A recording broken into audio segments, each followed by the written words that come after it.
Paz do Senhor Jesus, meus irmãos, que Deus abençoe a vida de cada um de nós nesse tempo, né?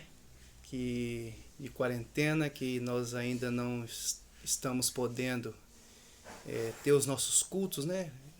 Como nós já acostumamos, né? De ter aquela comunhão. Infelizmente, o momento que nós estamos passando não está nos permitindo. Mas graças a Deus, né, por essa ferramenta, né, que é disponível a nós, que nós possamos usá-la com inteligência, com sabedoria, né, que a internet, ela pode ser a ferramenta que Deus no momento está colocando, né, para que possamos levar a mensagem para os irmãos. Durante esse tempo, né, de incerteza, muitas vezes até de medo, de preocupação, a pergunta que surge em nossos corações é: até quando?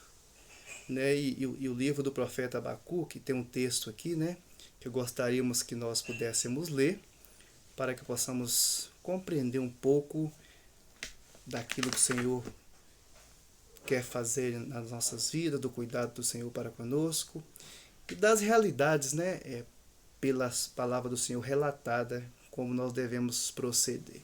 Abacuque, capítulo 1, de 1 a 17, diz assim a palavra do Senhor. Sentença revelada ao profeta Abacuque.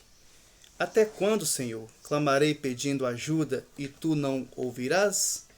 Até quando gritarei violência e tu não salvarás? Por que me fazes ver a iniquidade? Por que toleras a opressão? Por que a destruição e a violência estão diante de mim? Há litígios e surge discórdia, por isso a lei se afrouxa e a justiça nunca se manifesta, porque os ímpios cercam os justos e assim a justiça é distorcida. Apenas até no primeiro momento o versículo 4, e depois nós vamos discorrer em todo o texto. Vamos orar e agradecer a Deus pela sua palavra. Senhor nosso Deus e nosso eterno Pai, graças nós te damos, ó Deus, pela tua palavra. Ó Pai, quando nós estamos passando, ó Pai, momentos, ó Pai, difíceis em todos os âmbitos da nossa vida, ó Pai, em todos os lugares da nossa cidade, do nosso país, do mundo. Nos ajude, ó Pai, para que em meio a todas essas turbulências, a nossa fé possa estar firmada no Senhor. Nós oramos, ó Pai, mas os corações muitas vezes clamam e levantam a seguinte pergunta: até quando? Ó Pai, fala conosco. No nome santo de Jesus, nós oramos e agradecemos. Amém. Amém, meus irmãos. Até quando? Você já observou a injustiça e a violência deste mundo e pergunta-se: por que Deus não faz alguma coisa a respeito de tudo isso? Parece que o processo que o perverso prospera e o justo sofre. As pessoas devotas oram, mas parece que as orações dela não fazem nenhum bem, não alcança aquilo que a pessoa deseja. O texto de Abacuque encara esse problema e esclarece-o e observe os 3 atos desse drama pessoal que o profeta enfrenta, em que suas dúvidas, se levanta as dúvidas e no meio dessas dúvidas ele encontra certeza de sua fé. Primeira coisa nesse texto aqui é uma pergunta que Abacuque faz: por que Deus está em silêncio e inativo? Pode estar também nesse momento de turbulência, de dificuldade, está brotando no meu e no seu coração, né? Por que Deus está inativo? Parece que Deus não está atuando, não está movimentando em nosso favor. E aqui no versículo de 1 a 11 diz a pergunta, né, de Abacuque: até quando, Senhor, clamarei pedindo ajuda e tu não ouvirás? Até quando gritarei violência e tu não salvarás? Por que me fazes ver a iniquidade? Por que toleras a opressão? Por que a destruição e a violência estão diante de mim?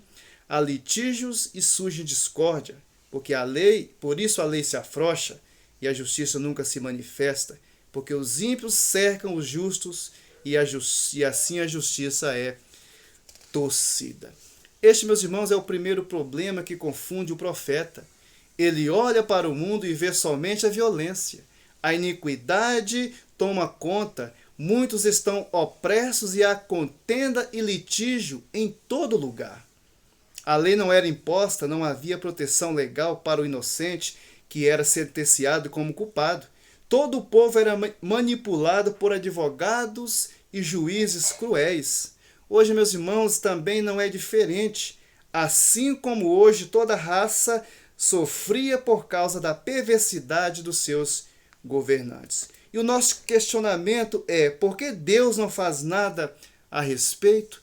E muitas vezes a situação que nós estamos vivendo é causada pelas consequências do erro do ser humano. Isso não tem, né? Não brota das consequências daquilo que nós muitas vezes tomamos como caminho, né? Como os nossos segmentos. Assim como foi neste texto, o nosso sofrimento é o resultado das nossas escolhas. É aquilo que nós tomamos como o nosso caminhar, do nosso dia a dia. Sofremos porque, na maioria das vezes, tomamos decisões erradas. Deus, em sua palavra, nos mostra o caminho a ser trilhado e em todos os aspectos de nossa vida. Não só em alguns, mas em todos.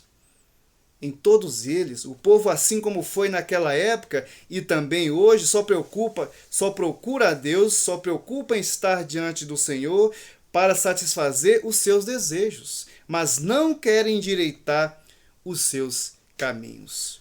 Nos versos 5 a 11 desse capítulo que lemos, Deus responde o profeta. O Senhor fala que realizará uma obra naqueles dias, uma obra tal que vós não crereis quando lhes disser.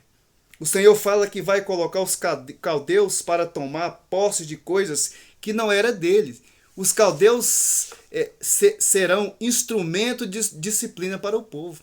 Será o que nós estamos vivendo neste momento não é para mostrar alguma realidade ao povo de Deus?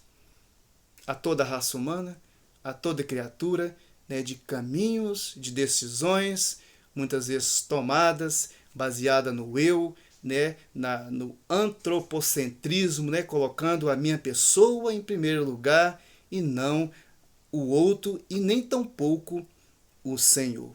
Isso é também para nós, meus irmãos, um filho que se levanta contra você, às vezes é porque você não se corrige em relação a ele. A multa de trânsito foi porque você infringiu a lei, o cobrador porque você não se atentou, a dívida foi se avolumando, a doença porque por não tratar bem do seu corpo e muito mais. E nós gritamos: até quando, Senhor? Muitas vezes todas essas coisas relatadas aqui decisões tomadas por nós, né? O ser humano, se nós formos ver essa doença aí, a origem dela foi de decisões erradas tomadas lá atrás, de comendo coisas que não deveria comer, de participar de coisas que não deveria participar, e aí esse vírus agora ele se alastra para todo mundo. Ainda há uma dificuldade tão grande, não há ainda uma vacina que tem eficácia para esse tipo de coisa, mas causada por quê? Por decisões tomadas pelo ser humano. E muitas vezes Deus quer nos mostrar algo, e principalmente, meus irmãos, a sua igreja.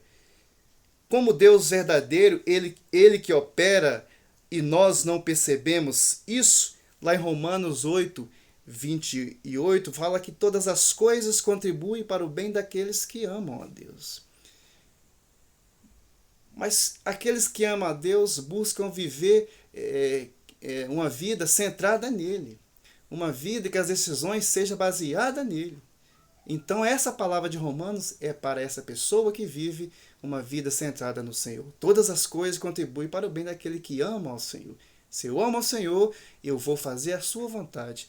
Eu vou buscar fazer a tua vontade diariamente. 2 Coríntios 4:17, eu gostaria de ler, meus irmãos, 2 aos Coríntios 4:17.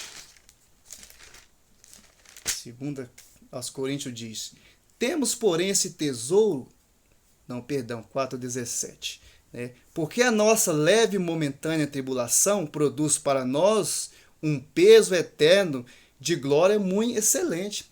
Há essa dificuldade por nós vivida aí, neste momento, né, nesse contexto hoje, não se compara com aquilo que está reservado para nós. E aí Paulo vai falar que nem o olho viu, nem o ouvido ouviu, nem nós podemos perceber, humanamente falando, as coisas que está reservada para nós. Então o momento é difícil, é complicado, mas nós cremos no Senhor. Paulo cita Abacuque 1,5 e aplica a propagação do evangelho entre os gentios. Não é necessário contar a Abacuque como os caldeus são terríveis, pois ele já sabia como eles eram perversos. Então Abacuque sabe que virá sobre o povo dias terríveis. Meus irmãos, é uma verdade tão clara, né, do pecado, que a consequência virá. No início do ano, no carnaval aí, houve a escola de Gaviões da Fiel, colocou um Cristo e um autor vestido de diabo pisando sobre o Senhor, a figura do Senhor Jesus, né? Então foi ali, né? Foi achincalhado ali naquele contexto ali. Então, meus irmãos, há todo um contexto de idolatria, de pecado, né? De deixar de ter temor do Senhor. Então há uma consequência para essas coisas, né? Então, segunda coisa aqui, meus irmãos, é a resposta de Deus. Como Deus pode usar uma nação tão pecadora para uma causa santa? Abacuque pergunta: até quando, Senhor? O Senhor não virá nos defender? Não virá em nosso favor? E pode ser a minha e a sua pergunta. Aí Deus vai responder: como eu vou trabalhar com uma nação tão pecadora para uma causa tão santa? Uma obra que é santa, um Deus maravilhoso que é santo, que só através do sangue de Jesus nós podemos nos chegar até Ele. Se assim não for, meus irmãos, não será possível. Deus dá uma resposta a Abacuque e parece que ele não entende bem. Abacuque questiona porque Deus ia usar para disciplinar o povo uma nação tão perversa. Ele questiona a Deus. Olha o pensamento do homem, aí meu e teu. É verdade que nós pecamos e merecemos castigo, mas os caldeus são muito mais perversos do que nós. Olha ele tentando argumentar com Deus. Olha, pecamos sim, Senhor. Mas aquele povo lá, os caldeus, é pior que nós. Muito mais difícil. Então eles devem ser castigados e não nós. Mas nós também agimos assim, meus irmãos, queremos sempre apontar para o outro. Viu lá um adúltero? Eu não faço isso. Viu lá um beberrão? Eu não faço isso. Viu lá uma pessoa que não entrega seu dízimo? Eu dou de tudo que ganho. Viu lá é pastor. Eu não faço assim. Você vê que o nosso padrão sempre é o outro e nunca Cristo, que é puro, que é santo. Não podemos chegar diante do Senhor com os nossos pecados. Aí o Senhor fala: Abacuque, como eu vou usar essa nação? Como o Senhor vai usar o Brasil, uma nação tão pecadora, que não tem temor do Senhor, que não se curva diante desse Deus maravilhoso? Queremos argumentar e esquecemos que o nosso padrão é Cristo e não o irmão tal. É preciso compreender que Deus sim perdoa o pecado e esquece dele, mas as consequências do pecado você e eu temos que arcar com ela. É uma conta, meus irmãos, exata. É a lei da semeadura. Portanto, o homem vai colher aquilo que ele semear. Então nós estamos vivenciando um momento criado pelo próprio ser humano, não é de Deus, e é para nós que nós façamos uma reflexão neste momento. De que forma? Isso dependerá de cada um. Com isso, às vezes, que os outros deuses são mais fortes que o Deus verdadeiro, Deus se esqueceu de mim? O povo podia até se vangloriar que foi os seus deuses que deu a vitória. É claro que não.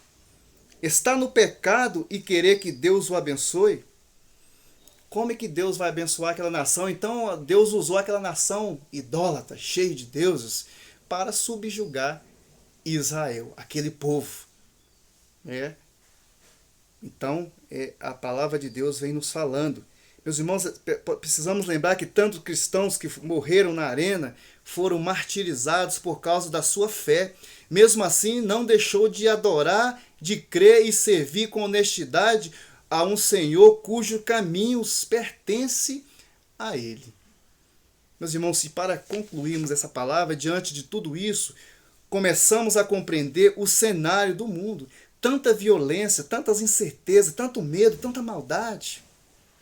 Aquele que deveria estar preso está solto. Aquilo que deveria ser solto, estar preso. O que é certo, muitas vezes, que é pregado por aí, o que é certo, muitas vezes, é o errado. As pessoas vivem nessa perspectiva. Aquilo que a palavra diz que é errado, muitos tomam como certo. E aquilo que a palavra diz que é certo, muitos tomam como sendo errado. Não querem viver assim, debaixo da orientação do Senhor. O homem já, meus irmãos, já com a corrupção no seu DNA, ele já nasce no seu DNA corrupto. E Paulo vai falar lá em Efésios 2 que nós éramos, por natureza, filhos da desobediência. Isso é por natureza. Nós já nascemos com o pecado original em nós. Precisamos nos converter a Cristo para que haja uma mudança, um novo nascimento na minha e na sua vida. Ele precisa deixar, meus irmãos, Deus entrar e fazer a limpeza, corrigir o curso de nossa vida. Você, quando está com um problema, você culpa a Deus ou você para e avalia? Será que esse problema que eu estou vivendo não foi decisões tomadas por mim? Tomada por aqueles que me cercam? Tomada por nações, por governantes que não estão com a vida centralizada no Senhor, que não tem temor do Senhor, que faz segundo a sua vontade? Será que nós paramos e avaliamos essa verdade? Será que eu estou vivendo neste momento, não é algo que eu mesmo caminhei, que eu mesmo plantei? Aí Abacuque fala, Senhor, mas nós pecamos, mas essa nação vai nos subjugar, vai vir essa doença sobre nós, mas nós não somos tão maus assim. O Senhor fala, mas como a Bíblia nos chama a estar diante do Senhor, santo, sede santo, porque o nosso Deus, ele é santo. É uma verdade ao meu e ao seu coração. Será que isso que eu estou passando não foi decisão tomada por mim e que Deus não tem nada a ver com isso? Gostaria que nós pudéssemos abrir em Isaías 59, versículo 2. Livro do profeta Isaías 59, versículo 2. Diz assim a palavra do Senhor: Mas as vossas iniquidades fazem divisão entre vós e o vosso Deus, e os vossos pecados encobrem o seu rosto de vós, para que vós não vos ouçam.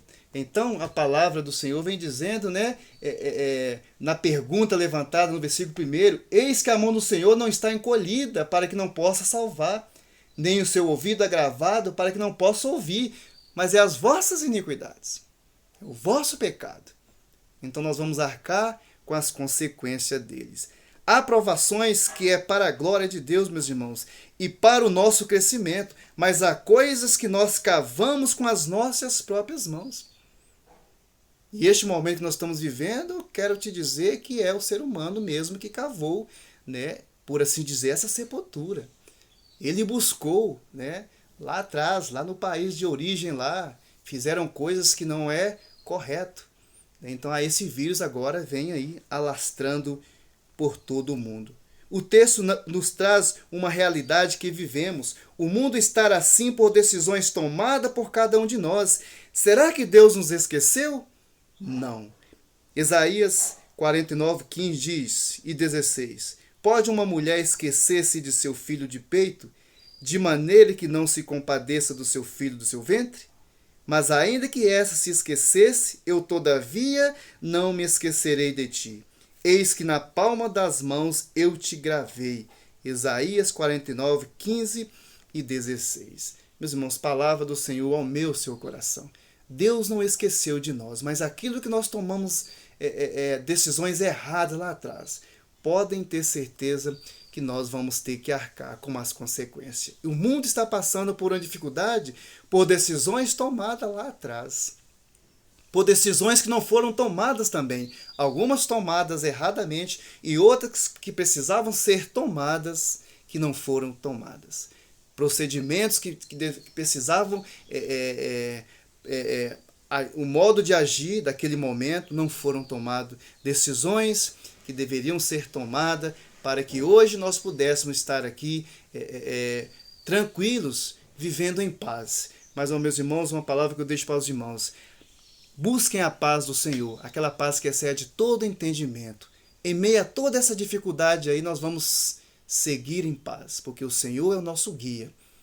Salmo 91, versículo 1. Aquele que habita no esconderijo do Altíssimo, à sombra do Onipotente descansará. Que Deus abençoe a vida de cada um de nós e que descansemos no Senhor. Se levantar aquela pergunta, até quando, Senhor, vai essa dificuldade? Vamos nos prostrar diante do Senhor com temor e tremor e entregar nossa vida ao Senhor, sabedores que em todas as coisas o Senhor irá fazer segundo a tua vontade, que é boa, que é perfeita e que é agradável. Que Deus nos abençoe, que tenhamos uma semana de vitórias, confiados no Senhor, baseados nessa palavra, sabedores que essa pergunta pode se levantar ao nosso coração, mas a resposta ela vem do Senhor. Nós podemos lembrar do Salmo 121, eleva os meus olhos para o monte, de onde me virá o socorro? O socorro do Brasil, do mundo, virá exclusivamente do Senhor. Amém? Que Deus nos abençoe e tenhamos uma semana de bênçãos. Vamos orar e agradecer ao Senhor. Senhor, nosso Deus e nosso eterno Pai, graças nós te damos, ó Deus, pela tua palavra. Fala conosco. Obrigado, ó Deus, por este dia que o Senhor nos deste. Dia, ó Pai, que nós levantamos, ó Pai, estamos com saúde, estamos bem, ó Pai, e confiados no Senhor que o melhor irá acontecer, mas no Senhor, que a nossa fé possa ser renovada a cada dia. Ó Pai, que cada dia, ó Pai, nós possamos determinar a viver uma vida santa no Senhor, buscando fazer a tua vontade, ó Pai, e alicerçado na rocha que é o teu Filho amado Jesus. Obrigado, Senhor. No nome santo de Jesus nós oramos. Amém. Que Deus abençoe a vida de cada um, meus irmãos, e tenhamos todos uma semana abençoada. Amém.